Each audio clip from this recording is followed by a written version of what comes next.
What's up, sons? It's Blind Run with Son of a Tech once again, and I have the method to save your GPU mining profitability, and that is going to be dual mining TON with Ethereum. The reason this works is because TON is primarily core based, while Ethereum is memory based. You're essentially able to get almost 100% of your Ethereum mining capabilities on each GPU with almost like 80 to 90% of the TON performance on TON. This is a huge deal. This is through the latest LOL miner version 1.43, and you can find the links to it down in the description below. The note about this tutorial, it is advanced. We are not covering step by step everything you need to do. We have covered TON coin in the past, so if you're looking to understand how to set up mining to a pool, you definitely need to check out that video. It'll be linked in the description, and that's because it goes through a Telegram bot. Second to that, we also talked about liquidating your TON coin, and that is going to go through bridges. And if you need to get that done, make sure you check out that video for that tutorial. We are not covering any of that here. Let's get into the details right after a word from today's sponsor. Today's sponsor is Crypto.com. Crypto.com is my go-to centralized exchange for liquidating my crypto assets. With their Crypto.com Visa debit card, I can load up my mined Ethereum to pay for power and other operating costs quickly while earning up to 8% cash back. In addition to the Visa debit card, there are additional fiat options including wire transfers to easily receive your profits. Crypto.com also offers additional services including trading and even staking to earn additional revenue on your investments. Join 10 million plus users buying and selling 100 plus cryptocurrencies at true cost by using my affiliate link in the description for a $25 funding bonus. Or enter referral code SOAT at sign up for the same bonus. Remember, cryptocurrency investment comes with significant risks, so do your own research. Welcome back. So we're going to go ahead and show you guys how you configure it in Windows first. It's going to be using, of course, LOL miner version 1.43, and I have the test bench set up here. Essentially, you will have a default dual mine batch file within LOL miner version 1.43. It won't have the Z on it. It'll just be called dual_mine_ETH_TON. You're going to right click it. You're going to go ahead and show, and then you're going to go ahead and edit. And then in the batch file, what you're going to edit is the Ethereum pool that you're mining to, and then the Ethereum wallet address that you're utilizing that you want payouts to.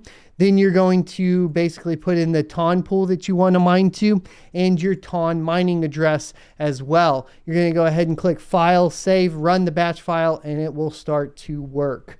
Now, all of the overclocks are not applied on this particular GPU, which is a 6900 XT, but as you can see, we have that full Ethereum hash rate without the memory overclock of 57 mega hash a second. In addition to that, we also have the TON hash rate of 3.4 gigahash a second, making this one of the more profitable GPUs with this particular setup.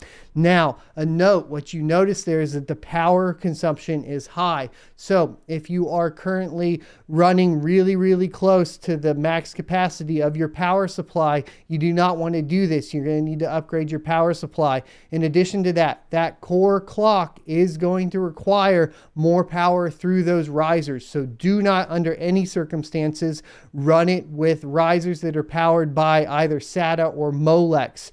Get a 6-pin in there. If you aren't going to do a 6-pin, don't do this. You risk fires, electrical fires. No good. Don't do it.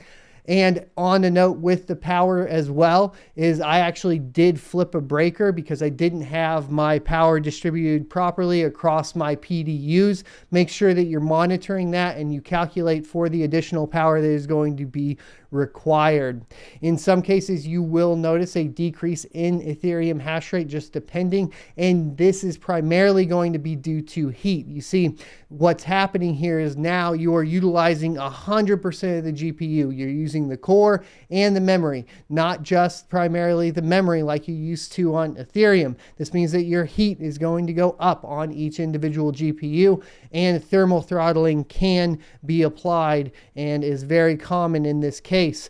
We are down a little bit of Ethereum hash rate. We're having some cards drop off, and there's some stuff that we'll talk about. I am going to be covering all of the overclocks as well in this particular case so that you're aware of how that works. So now that we've gotten Windows and disclaimers out of the way, let's talk about HiveOS. It's a little bit of a special case. So I'm going to assume you've already watched some of the other videos. You know how to create your Ton wallet. You're ready to go. You already know how to add a Ton wallet or add a wallet into Hive. Here's the thing that we need to know how to configure. It's going to be the flight sheet for this dual mining setup. Your first coin is going to be Ethereum. Your wallet's going to be your Ethereum wallet. Your pool is going to be whichever pool you prefer. In my case, I've been on Flex Pool, so I just come down to Flex and then I'd select closest geographical location, click OK. Next, it's going to be important you select LOL miner. And before you continue on, this is where it got tricky and I actually had to troubleshoot a little bit. You got to go into the miner config and come down here to the second hash rate algo and select Ton Dual. The version 2 needs to be selected for 1.43 specifically. For whatever reason, latest is not working. Go ahead and click Apply Changes. From there, you're going to go ahead and select Ton as your next coin. Hopefully you've already added your Ton wallet in there. So I'm going to go ahead and select my Ton wallet and the pool you prefer. The guide we used to set up with the Telegram pool was Whales Ton pool. A note about pools with Ton. Ton is not at risk for a 51% attack, so it doesn't matter where the hash rate's at. This is because Ton is a proof of stake coin. That's where all the validation on the chain is happening. Everything for the mining perspective is just contracts that are paying out miners as a way of distributing the Ton coin itself without utilizing things like airdrops, etc. It's a fair way of distributing the coin. This does mean that it will end. Both of these coins, Ethereum and Ton, are both going to end, but it is currently the most profitable thing you can do. Let's go ahead and get into the rest of it. You can name it whatever you like and then click Create Flight Sheet. It does say here that the data was invalid, but it does say that it did create the flight sheet. That's kind of interesting. Let's go ahead and take a look here. We'll pop into the farm, pop into the flight sheets, and try it from here. We'll just show you guys the example. Let's go ahead and grab this, grab that, see where we made the mistake. Flex pool, boom. Miner, LOL miner, setup config. We're going to go Ton Dual, latest, apply.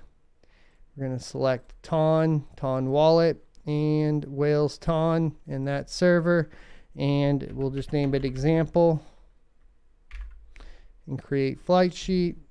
And it's telling me the data given was invalid. This is kind of interesting. So it's saying the selected algo 2 is invalid. This happened to me before, and what I had to do is come in here and click the Ton Dual, apply changes, and then create. And there we go. So what was happening essentially is, for whatever reason, it wasn't changing it before. So you have to actually select the tickers on the second line, then go back up, adjust the config, and make sure that it says Ton. Glad that we figured that out while I was here too, because obviously there's a little glitch in the system with HiveOS.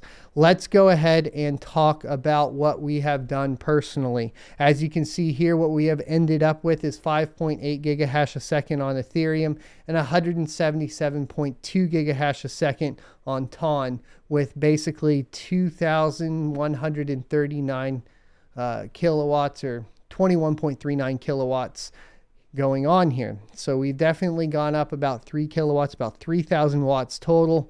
And then we have basically gotten this additional 177.2. Overall, for profitability, what is that looking like? Let's go ahead and say 5,800. Is that correct? Yeah.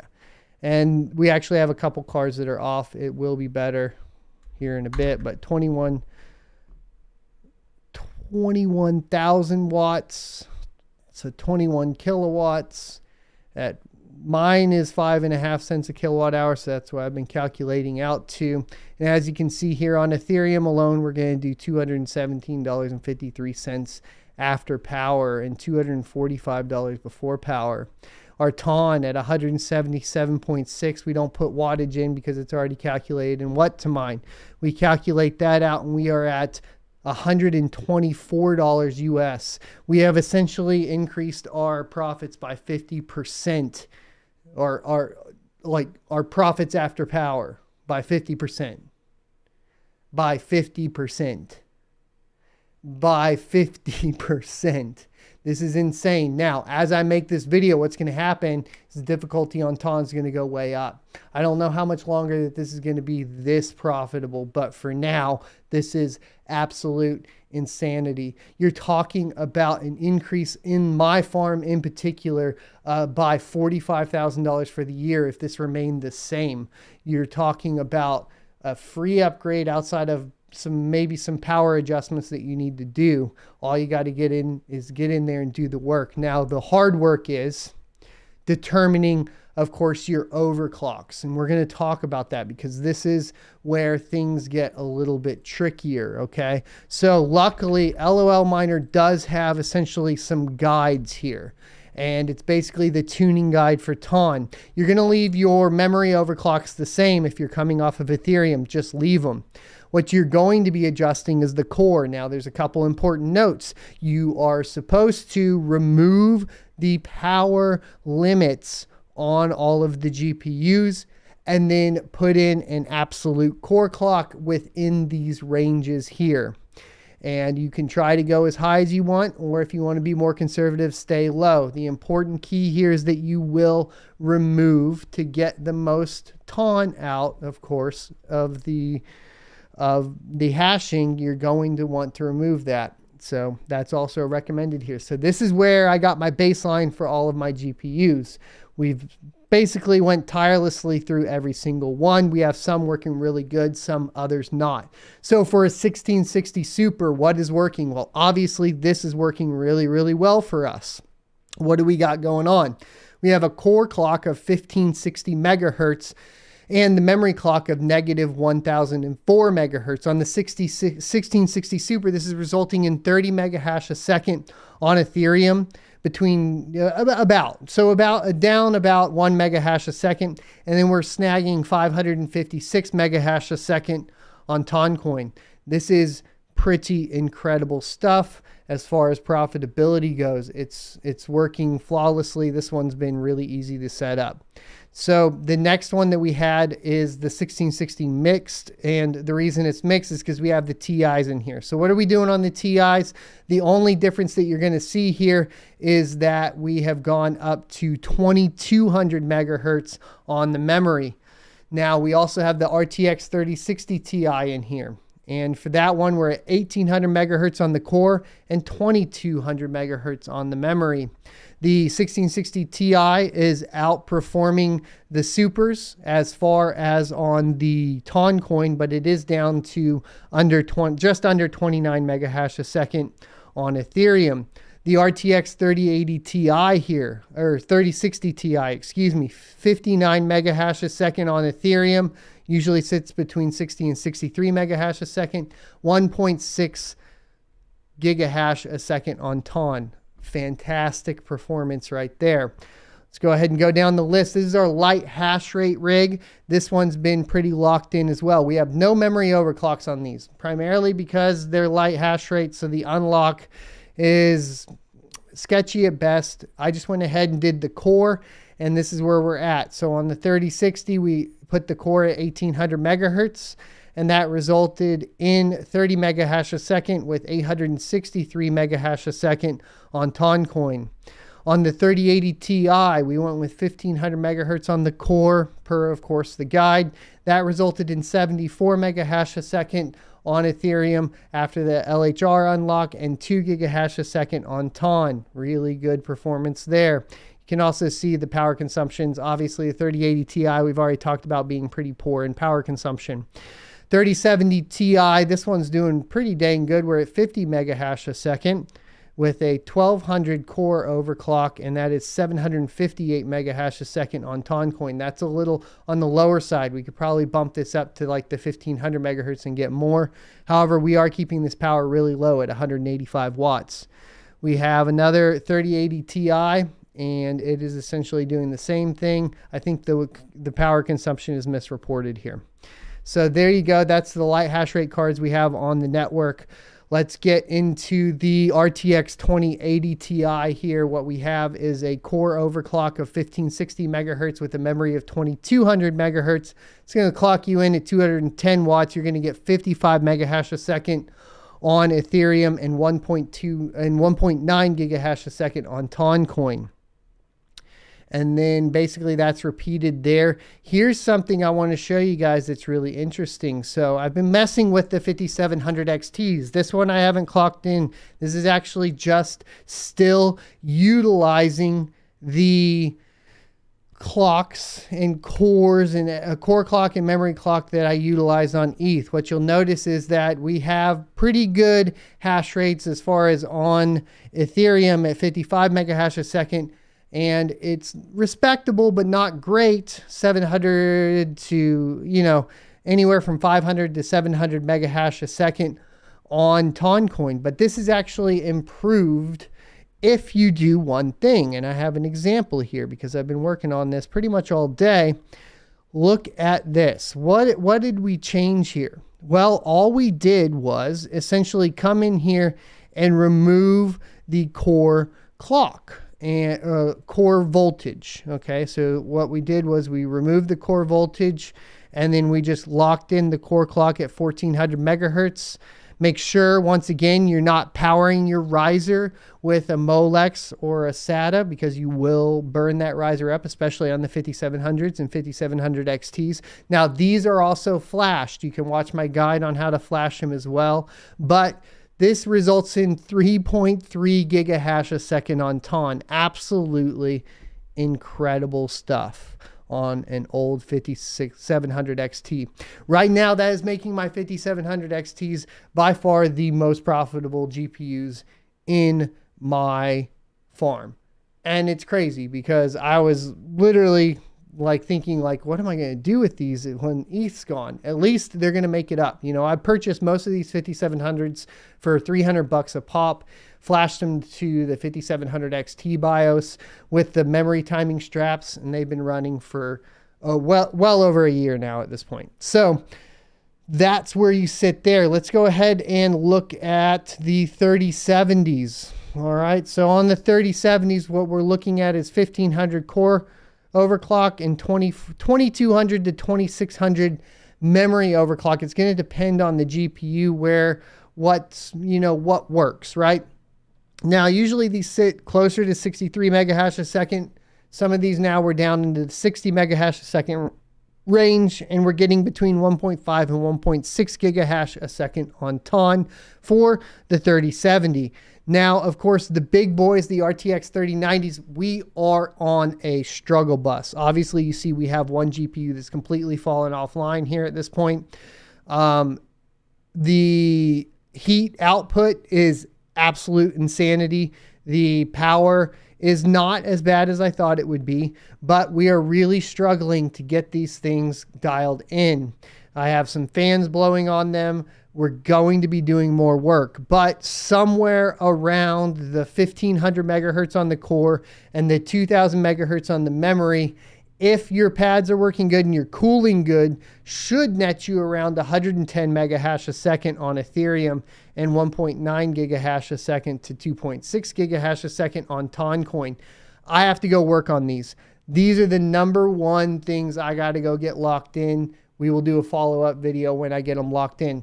I've been working tirelessly all day. It's good enough right now. Unfortunately, like you see, we have one that's dropped off, not mining Ton at all, still mining Ethereum, luckily, and then one that's not mining either that clearly we need to go work on. So we also have the 5600 XTs in here clocked in for you guys.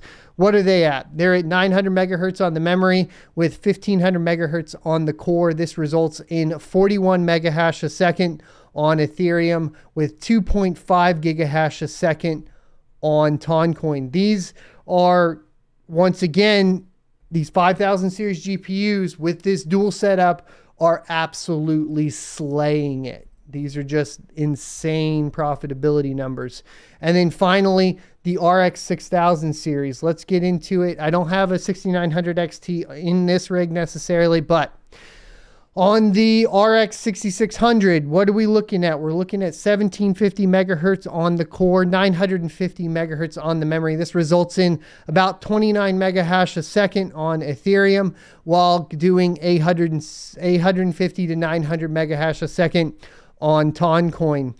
The 6600 XT does perform a little bit better on both of them. And part of the problem here is we actually have this memory clock wrong. This needs to go up to 1100. But right now, 1750 megahertz is going to be the same still. That's going to get you between 1 and 1.2 gigahash a second on Toncoin. Great results there. The only thing that I got to do is adjust that memory out. I got to do that also for the 6800 that we have in here. But that, once again, is at the 1750 megahertz. That's going to get you around 1.7 to 2 gigahash a second, and 950 on the memory, which also needs to get turned up, but that's 53 megahash a second. Should be closer to 60, okay? And then on the 6700 XT, 1750 megahertz and 950 on the memory. The good thing about this, and the reason it's like this, to be honest with you guys, is because I was moving cards around, and I didn't want, you kind of want to go by the lowest common denominator. I'd rather if all of these cards were split off into their own rigs, because if the 6600 gets the 6800 XT or 6700 XT overclocks, then you can have rig reliability issues. So right now, this is kind of where they're at. But the 6700 XT, 41 megahash a second on Ethereum, 1.1 gigahash a second on Toncoin. Like I said, we are looking at, if this remained constant, which I highly doubt it will. I think the difficulty is going to spike as soon as you all see this. And it should, because you're just going to go put in a few hours of work. I think I put like 6 to 8 hours in today, a little bit more once we do this video. And you are literally increasing your profits by 50%. There's no reason you shouldn't be doing this outside of not having the proper power or not having enough cooling. Those are the two options that, you may want to go ahead and hold off on. And other than that, though, here's the thing. A lot of people are like, oh, the power consumption is super high. Yes, but you are also literally exponentially increasing your profitability. So it's like, okay, I'm going to pay more in power. I'm going to make way more money. So that's the way this functions. That's the way this game is. All right. If you look at a society or even an individual, you can determine their economic success by the amount of power they utilize. Hopefully we also get down into the point of clearly like moving towards green. I think obviously I'm incentivized to be as green as possible. We're running through hydropower primarily, along with solar and a little bit of wind, but this is really incredible stuff. Get on it. If you have any questions, let me know in the comment section below. Thanks for watching. Be sure to leave a like, comment, subscribe, hit the notification bell so you're notified when we have videos like this. This is the best improvement I've done on the farm, ever, probably, and it was free. I'll let you guys know if anything bad happens. I'll see you next Tuesday. If you enjoyed this content, be sure to hit the subscribe button for more, or check out this playlist for more crypto content related topics.